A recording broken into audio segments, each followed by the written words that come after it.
તો જયેશ રાદડિયાના નિવેદન બાદ ગોપાલ વસ્તાપરાની અપીલ, લેવા પાટીદાર સમાજના નેતાઓને એકતા બનાવી રાખવા વસ્તાપરાની અપીલ। સમાજના નેતાઓએ સમાજને એક કરવાનું, તોડવાનું નહીં। સામાજિક નેતાઓ વિવાદ કરશે તો આવનારી પેઢીઓ માફ નહીં કરે।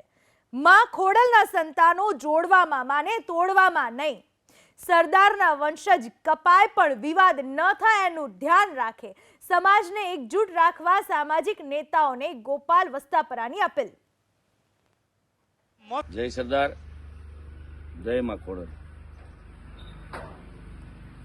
આજે જ્યારે લેવા પટેલ સમાજ જે દિશામાં જઈ રહ્યો છે એ જોતા એવું લાગે છે કે સરદાર સાહેબે આ દેશને જોડવાનું કામ કર્યું હતું। એણે હરેક સમાજને જોડી અને આ દેશને અખંડ ભારત બનાવ્યો છે।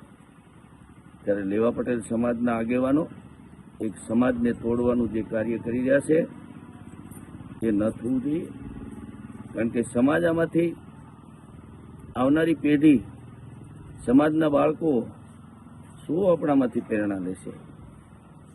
એટલે ખાસ કરીને મારે સમાજના આગેવાનોને એક નમ્ર અપીલ છે કે આપ આગળ આવો અને જે બની રહ્યું છે એને અટકાવો, કારણ કે નહીં અટકાવો આપણને પણ કુદરત માફ નહીં કરે અને સમાજ પણ માફ નહીં કરે। ત્યારે હું સૌને નમ્ર વિનંતી કરું છું કે જે કાર્ય ચાલી રહ્યું છે સમાજની અંદર, જે સમાજ તોડવાની વાત છે, કે આપણે માં ખોડલના વંશજો બાળકો છીએ અને સરદાર સાહેબના વંશજો છીએ, ત્યારે સરદાર સાહેબના આત્માને બહુ દુઃખ થતું હોય છે કે મારો લેવા પટેલ સમાજ પણ આજે એક થઈને નહીં રહી શકતો। ખરેખર જેને સમાજની તકલીફ હોય તો એને સમાજમાંથી હટી જવું જોઈએ।